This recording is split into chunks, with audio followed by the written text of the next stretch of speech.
We tore pieces out of each other. Most of the money I brought to you was his, or at least, he was the latest owner, and of course that did not go down well. I did not try hard enough." But she heard Constantine sigh, the sigh that Osrith recognized, when he had caught someone out in a lie. Osrith had not lied. But the truth was hard to encapsulate in words. "No, it is more than that," Constantine said. And Osrith stared at him, then got up. In the candlelight, she turned away from him and began to undress, unfolding her sleeves first to loose her shirt, then pulling it off, so she was standing with her damaged back towards Constantine.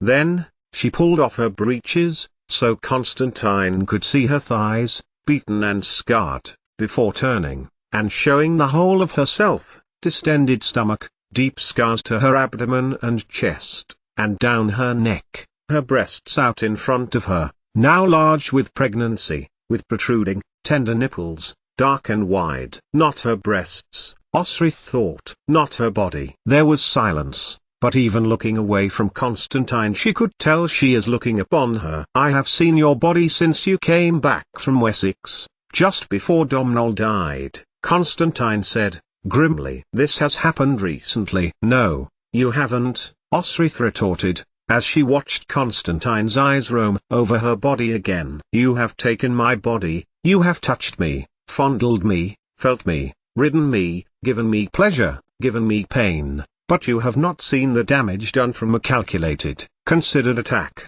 "Who?" Constantine demanded, sharply, look of deep fury bedding into his features. "Uhtred," Osrith said simply. And she dipped to collect her clothes, but stopped when she saw Constantine's expression. "What did he do?" "This." Osrith waved a hand over her form. "He gave me to a monster of a man to do with me what he willed, and that man did what he willed," she said, simply. "But, it is long past. I no longer wish to murder Uhtred. I do. No man should border me who has such little regard for a person." But Osrith shook her head. "But if I deny him Bibbenberg, he would be living a life worse than death to him. Wihir does not have the will. I need another plan." She made to dress, but Constantine got to his feet, taking her clothes from her hand, then leading her to his bed. He had changed, now, he was tender, his petulant streak gone. "Sleep here," Constantine said, and opened the sheets and blankets. When Osrith did not move, he gently pressed her shoulder, and she was aware of his cool fingers in her skin. "Sit,"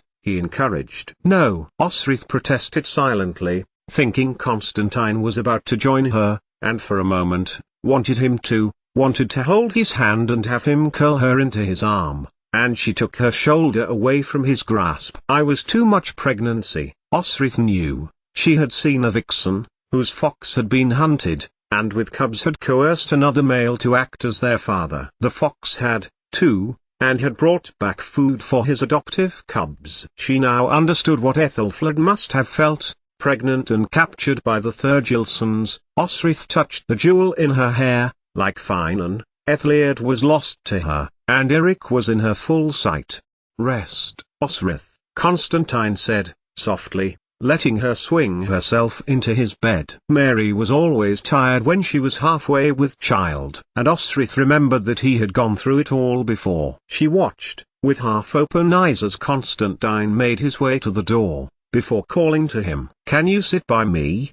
she asked. The steps stopped. Constantine turned and moved back towards her, his body stiff from the restraint he was showing, for she was naked and it was clear to Osrith that he wanted her still. Instead, Constantine waited for Osrith to lie down as he reached for her hand. Osrith curled her own around his, and closed her eyes, resting her head on his arm. "You test me, Osrith," he sighed, when he considered Osrith to be asleep. "Every day, since you came to Dunta, you have tested me." Then he prized his hand from hers, and slipped from the room. 88,888,888. It was mid-morning when Osrith was awakened by a door opening and closing. She tried to blink, but her eyes weren't having any of it, and she rolled over, taking the covers with her. A clink made her turn back over, and she saw Elasad, The fortress's elderly servant turned back from the food she had brought to her and had sat down on Constantine's writing desk. Realizing she was unclothed,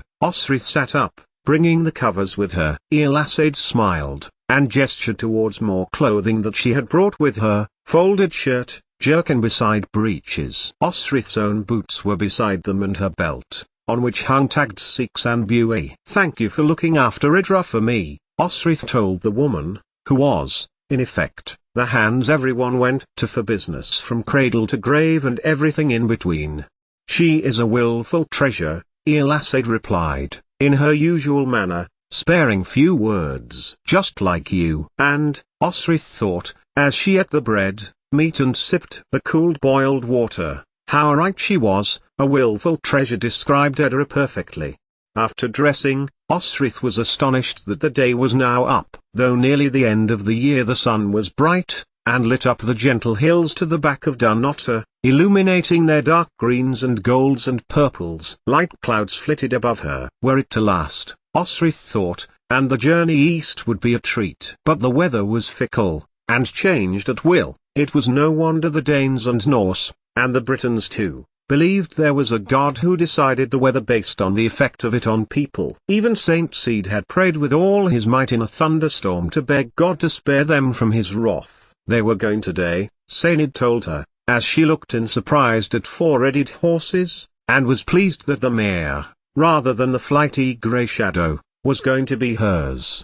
"I asked for you to come with me, but Constantine has refused," she told him. Sainid nodded. "I am needed here," he replied. "I need you," Osrith replied, needily, then added, "but as you are here for Constantine, he needs you more." Sainid grinned at that, and showed her the provisions he had packed for them. "Tell me about the defense of Dunnottar. Do the Mormons send men?" "They send men, boys. We train them." "Send them back," Sainid replied. "Good," thought Osrith. If Constantine wanted a peaceful nation, he needed one with a degree of unity. The meeting of young men to train in the same way with the same purpose would only foster strength of military might. Very, very shrewd. "There is trouble in the West," Sainid continued, his usual economy of words abandoned just then. "Refugees, Gaels, come from Dulraya to the Norse incur more and more into our ancient Gaelish territory." "Diffnwell?" Osrith asked, guessing the answer. "Stirring up the Norse, encouraging a land grab, turning a blind eye, rather than actively helping his so-called compatriots in the northern lands. I believe you are to visit Glashka first." Constantine believes that Diffnwell is building a rebellion and attempting to separate Strathclyde from Alba. By not opposing the Norse, he is gifting them land with the promise of future support if he rises against Constantine. That made sense, total sense. And after that, Osrith needed to find out nothing more. Constantine's unity of Alba was threatened. He was sending his Morma for Strathclyde with them for legitimacy, under the cover of a genuine reason that they were going south to debut Bath, so any spies could not fail to find out the truth. And by wooing Anleth, Constantine would be able to neutralize any threat that may come out of the Western Isles. Then, Constantine sends us, as peaceful travelers, so to speak, to gain witness. She turned to Sainid, and took his hand. "That is what I would do." "I wish you were coming with us," she added, and the head of Constantine's household guard kissed the top of her head. "I wish to see you well, so you may birth your child safely," he told her. "I have no doubt of your fighting skills, having trained you myself. Will you promise not to use them,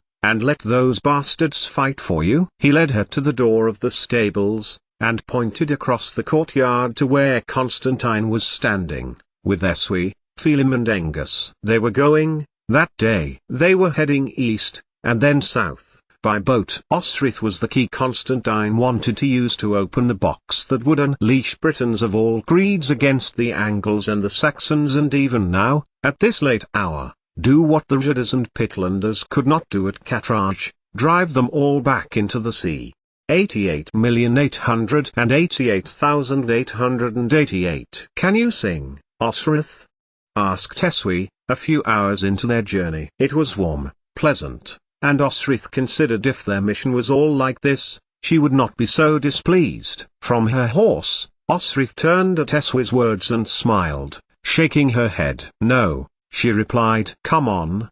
Give us a song," Angus encouraged. But Osrith shook her head. "If you want the birds to fall out of the trees and the mountains to fall away in horror, I will try," she said, then glanced across to Phelim, who seemed to be doing better than she had on Grey Shadow. Then again, it was probably her. Osrith was not comfortable on horseback, though the dark-coated mare she was riding now was comfortable. "No hair no leather are you then?" Angus teased, with a grin, before striking up a song of his own. In Cymric, Phelim joined in, and the two sang in unison. Osrith could not catch all of the words, but the gist was the Battle of Outclut, where fought Pitland, and she smiled when the men took opposing verses, presumably opposing voices of the sides of the battle, and sung a battle of their own, both smiling at one another. Their kin long ago enemies where now they were trustable allies. They were following the route they had taken before, Constantine, with Tagged, Fergus and Finoli, fleeing Dunnottar, but moving in an orderly fashion so it looked as if they were merely travelling. How long ago that seemed to her now, and she remembered Finoli trying to teach her and that she had fallen off more times than she could count. It had been Domhnall who had really taught her, at Glenorchy, but Osrith often wondered what her life would have been like had she been taught to be a lady, learned to manage a household, learned to spin, to organize and dismiss servants, know the jobs of those servants till they could be monitored, have the soft, effective words to praise or chastise. Instead, she had fallen into being a warrior, and had no one to teach her. And when people looked to Osrith for those qualities, they had to look again, for she was blunt and forthright, and spoke her mind. Yet she had learned to be a warrior, which was a career for men, something they developed to be a leader, and teach men their own skills. And she knew she understood strategy, which is why it felt that Constantine trusted her, respected her a little more than he used to, and that made Osrith feel happy and proud that she was from Alba, and could call Dunnottar her home. Happy that she had found out about her mother at last, and that she might be able to settle as a wife to a Morma, when she returned. Had she really thought that? Osrith asked herself, as a Phelim and Angus's sing came to an end and Eswi struck up a gentle song, which undulated like the hills over which they rode. Was she really prepared to settle? It was not a question she could answer just then, but equally, she would not be parted from this child. She had done barely a job with Edra, being absent for most of her life. So no, Constantine would not raise hers and Finan's child. But she may yet consent to marriage as long as the Morma in question expected precisely nothing of her intimately. It began to rain as they passed by Scone, the place where Domhnall had brought the huge red sandstone block from Tara, to mark the place that, ever onwards, the kings of Alba would be crowned on behalf of the three kingdoms. Osrith shuffled her cloak further round her shoulders, fearing to take her hands from the reins to adjust the tie in case she toppled off, and water settled near the collar. She could feel the Morrigan now, flexing her fingers, bristling with satisfaction that Osrith was now within her realm. And the Queen of the Cybe trained down onto the mall as they wound their way across the border of Strathclyde, though little in the scenery or landscape marked any such boundary, and took a road that followed the Clyde River that would take them to Glashcu. Guards were beginning to line the roads at a place where Osrith recognized that the landscape opened out into a glade where trees grew, sparsely, marking an approximate way to the palace. It wasn't much more than Dunnottar wood knitting with stone to make the formidable fortification which backed onto the river and whose other side lay on a ridge which fell away into a tree-lined glen. It was easy to defend in a siege, and had the advantage, which Domhnall had taken the night they had fled, Finoli taking a sleep Muzzy Osrith by the hand, that boats could be readied for imminent escape. Angus was slowing up as torches flickered in the deluge, and Osrith shivered as the Strathclyde Morma looked to the ramparts. "Who is without?" came a voice, and Osrith saw that two men had appeared, peering over the ramparts at the little company. Eswi's horse blew through its mouth, steam coming from its lips into a cloud of steam in the rain. Osrith couldn't hear all of the exchange, but it was laboured enough to cause a rise in Angus, who was clearly annoyed at being delayed entry to the fortress. and eventually the gates were pushed open so the 4 horses could carry their riders over a small bridge and into the inner courtyard of the palace. "The king is not here," came a voice beside Angus, who has slipped from his mount and was leading his horse into the stable. Eswi and Phelim were taking their horses too, but Osrith was still on her mare, rigid with cold from holding the reins. "Osrith," Eswi called, turning back to her, but she felt her fingers too cold to move, so she sat still, trying to move her leg, watching as Eswi walked back over to her. "Get off, stupid bastard!" shouted a guard, pulling at the horse's bridle, and Osrith, not expecting it, fell onto the mud and straw. She must have cried out, for beside her were Eswi and Phelim, and she felt Eswi touch her arms and lift her as her eyes closed, an image of Angus beating the guard, the last thing she saw until she opened her eyes again, lying as she was in a soft bed. The rain had stopped, the sun was pouring through the window and Osrith was looking out on the following morning. 88,888,888. "You're awake," said a voice on the other side of Osrith. Turning, and expecting Eswi to be there, Osrith readied a smile on her lips, only to see a man, pale golden hair falling to his waist and a beaming smile on his own.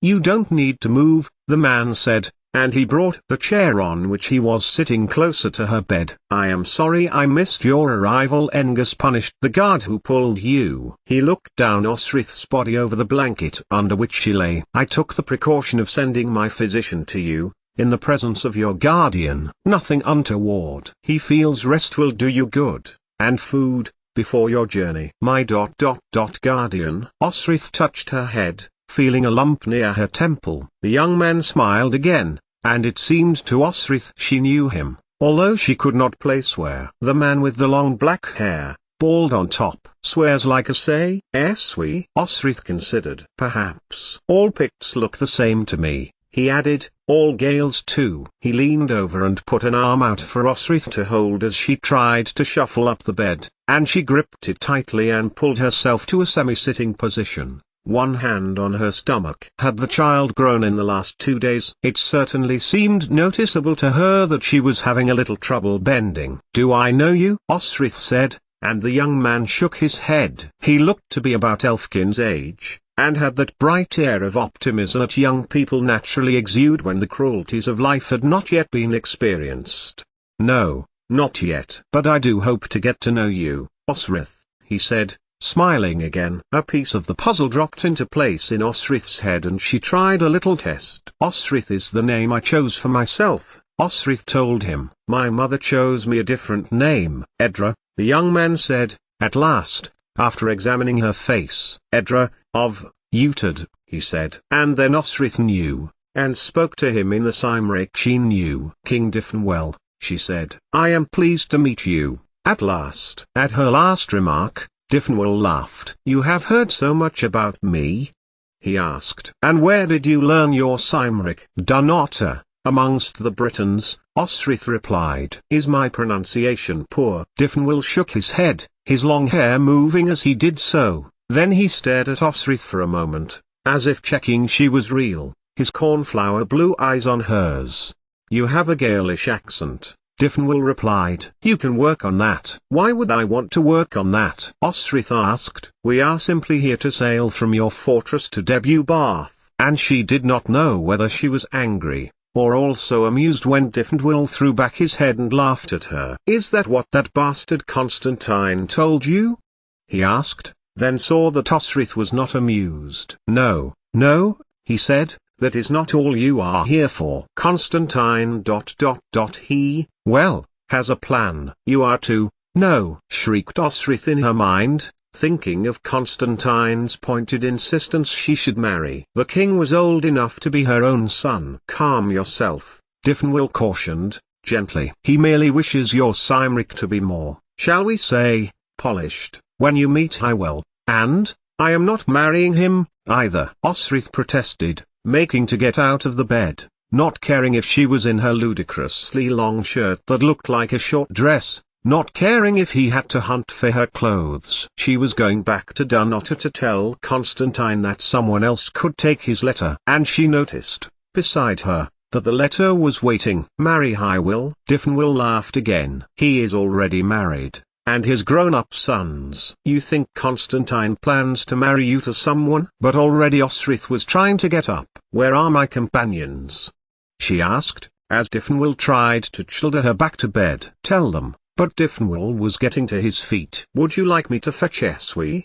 He asked. Yes, Osric replied. Then I will. Diffenwyl got to the door, a hand on the handle. I am sorry that our first meeting was in such circumstances. I was looking forward to meeting my cousin, and seeing what the last of the line of the Coelings looked like for myself. He gestured to the table by the door. Eat, drink, our land produces much bounty, he added. I will get your companions for you. 88,888,888. The milk, sheep, but not vomit-inducing, settled happily in Osrith's stomach as she consumed some of the bread and meat. Apples sat next to plums, which tasted delicious with some of the soft cheese that had been wrapped carefully in linen, food which Osric normally would not have cared for.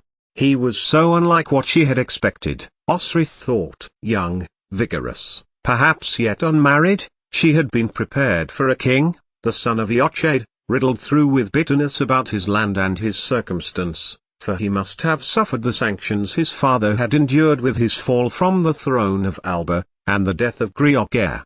Osric wanted Diffenwyl to return, to come back so she could ask the questions, all the questions, she had for him. Like, who else were her kin? Like, did he know about Wigger? Like, why did she count as the last Coeling, of the line of Coelhen, old King Cole, with a Saxon father when he did not? Why Diffenwyl was not being trusted to go to Hywel by Constantine, when it would provide an ideal opportunity for the young man to make a connection with the Wellies Cymric, in line with Constantine's wishes. So Osric's heart began to rise when, after dressing as well as she could, for she would not linger in bed when there was nothing wrong with her, the door opened. She expected Diffenwyl to step in, but it was Angus, worry in his eyes, his brows down as he looked at Osric. Caelin, Angus said softly, though being called a girl was pushing the definition somewhat. How bides ye? I am well, Osric replied, then asked outright, what is it that we are staying here for, Angus? Diffenwyl said, I am to stay, I am to learn things that will please King Hywel. Better Cymric? Looking abashed, Angus sat on the chair Diffenwyl had just vacated and stroked at his long, orange beard. Aye, he replied. Constantine did think we could use our time profitably. Osric turned away, and thought like Constantine would think. Ah, no, ye Ben, Angus began, thinking she was crying. But Osric turned back and got to her feet, a little unsteadily, but up. It's a cover, she told him. He has told Diffenwyl that I, as the last of the Coelings, needs to learn about her culture, especially to pass on to the child. Yet, he wants you all to be here, under the premise that you are guarding me. And you can uncover any plots and rebellions that Diffenwyl may be involved in. Angus said nothing for a while, and Osric sat herself down on the bed. Well, she asked. Am I right? You are right, Angus agreed. Then I wished he would have told me. Osric snapped. I am sorry, Angus, I am not angry at you. He says he trusts me. He says this is my last work, and how important it is, and then the very thing vital to its success, and he keeps it from me. Do you wonder why? Angus said. He is king. He does not want you to usurp him, now, does he? Osric stared at him, blankly, running his words through head. Usurp him? That was ludicrous. He had 2 sons, to start with, and how many kin across in Irian, many cousins in Pitland. Put your mind to this, Osric, Angus said, as she sat in silence. Yer worked out his plan, but yer didn't ken his motive. You are the last of Urian's line, he confided you this knowing that a whole kingdom could, potentially, fall behind you in a rebellion campaign, you, who fought your first battle at 12, and, I, a Caelin, a Bean. 2 of his 3 nations could look to you to be queen, a third, Dulriata, if the child you bear has a Gaelish father. Angus shook his head. For a woman of your intellect, your bravery, you didn't see that. And Osrith hadn't. She did, it was true, have a blind spot when it came to the motives of others, and she would never think she could be used as a pawn by others to overthrow Constantine. Me, Queen. Her mind worked this out, and couldn't think of it. Outside a breeze blew up, and she turned. A voice seemed to fill the air outside and enter her mind. The great queen of the Cyroid in the world, Ylbrenin, by Digenich Frenhines, Nidin de Willomden hard de seen off nadwifel y warren beriglasful y meroed. Cryfark nasil fuinid ear. Bide porbifin aruasin and obithio. Osrith jerked her head and looked at Angus. Had he heard it? Had she said it? A queen of the three nations, of Alba, mighty and powerful. All would love her, all would despair. She felt herself get up, move to the window, and shout to the Morrigan, "He is dead." Tagged, to whom I promised me, on whom I let you put a guise. He was taken from me, and I will not be queen of Alba. There, she had said it. The great queen of the sea could rise high, with the air, swim deep with the waves, and Osrith would not be found going on a bargain to the spirit queen of this country. She looked back to herself, but Osrith found she was not by the window, but was still sitting on the bed. Angus was, however, for he had got to his feet, glancing out of the shutters, down onto the river, which was winding westwards, widening into an estuary, into the dispersed into a mist towards a hill of darkening trees. He turned back,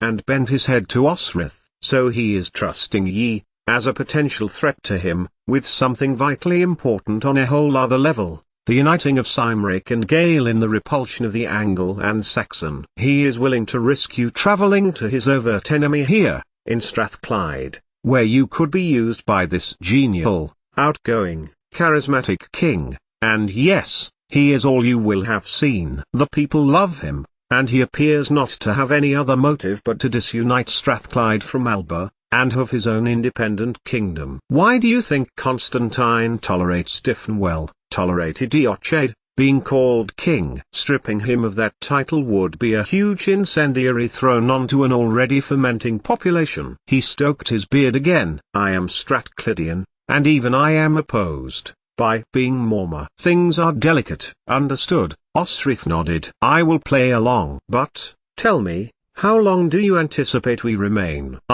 She broke off. She had told Finan she had gone to Alba for a safe birth. She did not want to be birthing a baby in a ship off the coast of Wellies with 3 hairy warriors as midwives.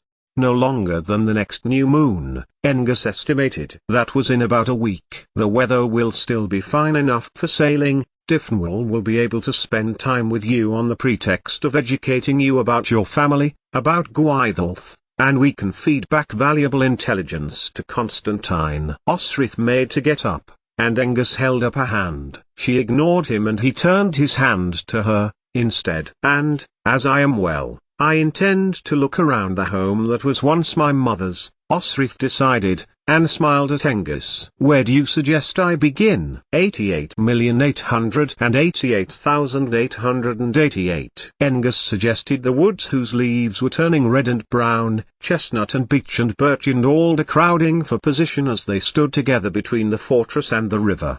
It was the day after, and Diffenwell had been attentive, walking with her around the forest, telling her all he knew about her mother, before Angus advised her to rest, and she was shown to the scriptorium beside a small chapel within the fortress's walls. Osrith sat, leafing over some of the parchments bound together, such as any other scriptorium she had ever been in, except that the words were picked out in Cymric rather than Anglish or Gaelish or Saxon.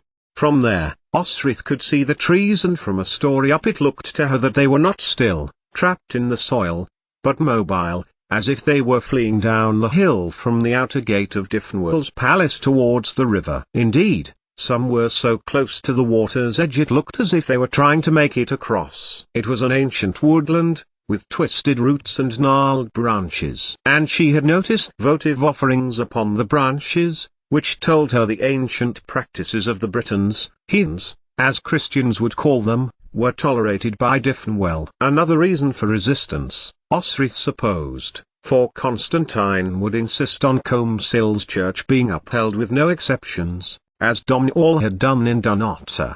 As the week drew on, walking the grounds, reading the manuscripts, Osrith noticed a ship being readied on the Clyde River, just beneath her window. Soon they would be out of this kingdom and on their way to Highwell, and she felt a pang of pity that she had come to her mother's land under such circumstances, a sadness she shared with Diffinwell on the day before the ship was about to sail.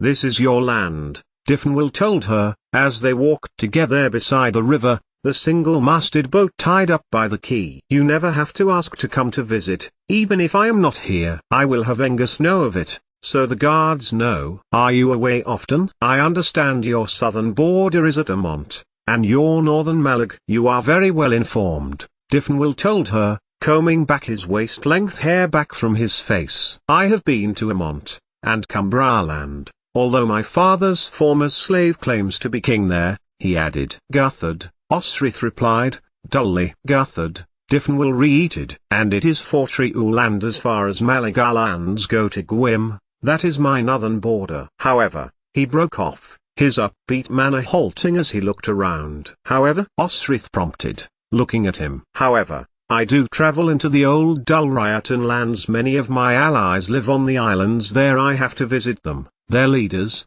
to offer tribute, to offer trade." The Norse, Osrith knew, Iona had been regularly attacked by some of them. Diffinwell was supposed to help the Gaelish islanders protect themselves from Norse raids, but they had stood by and watched as these people, of a race they disliked, were killed or displaced. So Constantine had a second plan. "He wishes me to marry a Gaelish princess, if there is one in any of the households over in Irian," Diffinwell added. He discussed the young daughter of the Lady of the Mersons. "Elfwin," Osrith sought to clarify, as if there were more than one. "Idiot," she told herself afterwards.